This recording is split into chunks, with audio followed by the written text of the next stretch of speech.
Gusti Allah itu maha kaceren, Bu.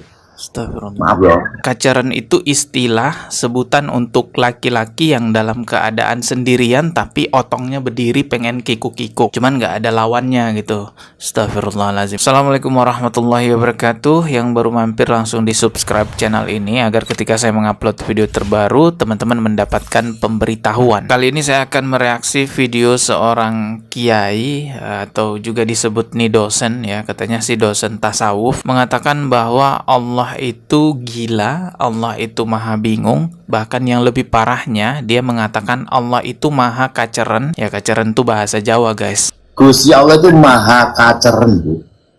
Maaf loh. Kenapa? Dulu dia itu sendirian, namanya Ahad. Dewe mlempe. Terus kaceren. Kaceren itu istilah sebutan untuk laki-laki yang dalam keadaan sendirian tapi otongnya berdiri pengen kikuk-kikuk. Cuman nggak ada lawannya gitu. Astagfirullahaladzim. Dan katanya kiai tersebut, Allah itu maha kaceren. Hal ini dia katakan ketika sedang live streaming di TikTok. Jadi kiai ini tuh sering live streaming di TikTok kayak zikir-zikir gitulah. Terkadang juga mengundang beberapa followers atau jamaahnya agar bisa konsultasi kepada kiai tersebut. Dan kali ini perkataannya benar-benar parah ya, karena mengatakan Allah kaceren, Allah maha bingung, maha gila gitu. Coba kita lihat videonya. Tak kayak ngedek lah, ngono carane. Pokoknya nang Gusti Allah kayak wong nek napa no. Gusti Allah itu maha ngeten lho. Dulu dia itu sendirian. Sampai ada kata Ibnu Arabi mengatakan bahwa Allah itu mohon maaf ya. Mohon maaf saya mau terpaksa mengatakan karena tidak ada istilah yang lain. Gusti Allah itu maha kaceren, Bu. Astagfirullah. Maaf loh. Kenapa? Dulu dia itu sendirian, namanya Ahad. Dewe mlempe. Terus kaceren muni ngene, kata ala nafsir rahmah. Jadi katanya dulu Allah sendirian, terus Allah kaceren. Astagfirullahaladzim. Hei, aku ini mencintai lo, menyayangi lo. Nah, terus bareng ngono Ibnu Arabi ngomong Gusti Allah maha bingung al-muqis. Nah, bingung kan?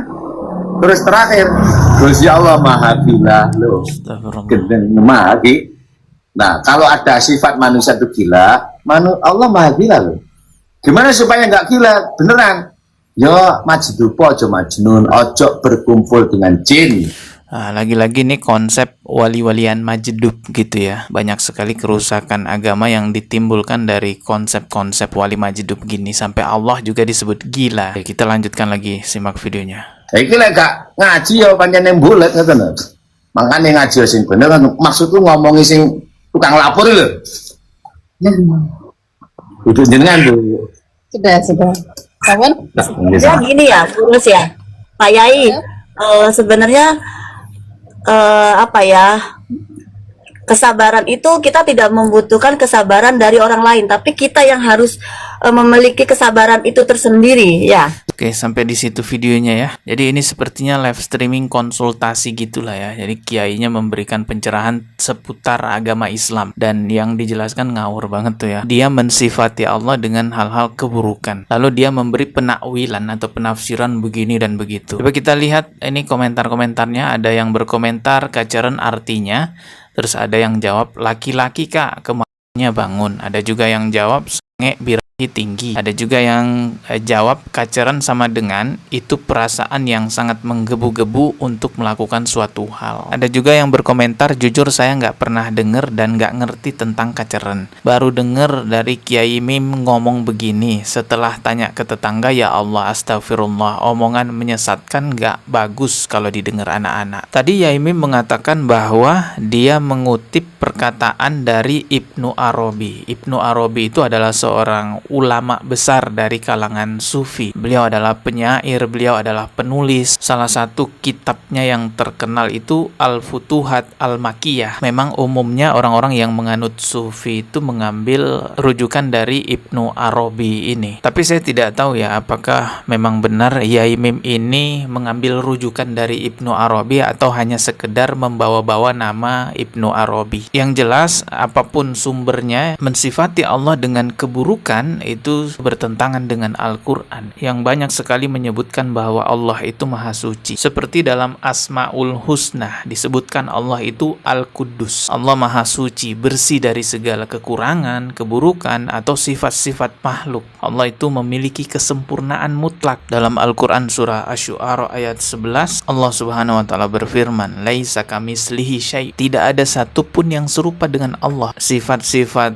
bingung, gila, atau kaceran itu adalah sifat-sifat manusia yang menunjukkan lemahnya, kekurangannya. Satu penghinaan besar kalau itu disandarkan kepada Allah Subhanahu wa taala. Walaupun dia memberikan penakwilan, yang dimaksud kaceran itu begini, yang dimaksud gila itu begini, majdublah lain-lainnya, itu tetap tidak bisa diterima. Jangan pernah mensifati Allah tanpa dalil yang jelas dan tegas. Mensifati Allah berdasarkan imajinasi kita hanya akan menimbulkan mujassimah, atau jangan-jangan Mim sendiri yang kaceren, ya kan? Memang banyak sekali hal-hal yang fatal kesalahannya dari ucapan Yai Mim ini, dan itu udah kita bahas di beberapa waktu yang lalu. Contohnya Yai Mim pernah mengatakan bahwa Rasulullah punya istri orang Jawa, sehingga seluruh orang Jawa itu keturunan Rasulullah. Wong Jawa niku ahbab turunane Kanjeng. Nah, itu ngawur teman-teman, nggak benar itu. Yai Mim juga pernah mengatakan bahwa dia minum khamr karena bisa merubah sesuatu yang memabukkan menjadi menyegarkan. Sampai 2 botol dia minum katanya. Beginilah klarifikasi dosen UIN terkait video dirinya yang minum miras. Oh, aku mau orang, ya boleh. Biar lebih pintar. Kan satu suami, silakan untuk persahabatan. Ulang syarat ini. Coba dulu. Enggak, saya 2 botol langsung. 2 botol langsung tak habis. Ini saksinya. Itu saya kan dunia kita itu kan bisa menetralisir dari yang apa ya, muskir menjadi apa? Munaish. Dari yang memabukkan menjadi menyegarkan. Air itu kalau Allah kehendaki jadi air mineral, jadi mineral. Maka saya 2 botol ya.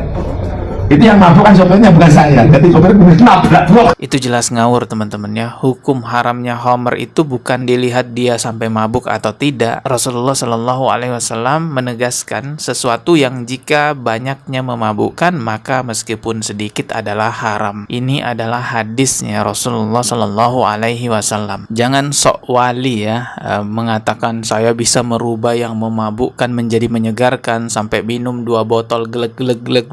Alah, kalau memang pemabuk ya sudah jujur aja. Gak usah berdalih saya wali lah, saya ahli tasawuf lah. Tapi memang kan Yai Mim ini ngaku wali. Bahkan Gus Miftah juga dia katakan waliullah. Sampeyan titeni nggih, lek ana model-model ngoten iki kaya Gus Miftah, kaya kula nggih. Wali niku. Aku hanya wali kok. Ayo. Sapa sing bantah? Entak ider raine. Gak penting ya kita tanggapi pengakuannya sebagai wali, apalagi Gus Miftah dibilang wali.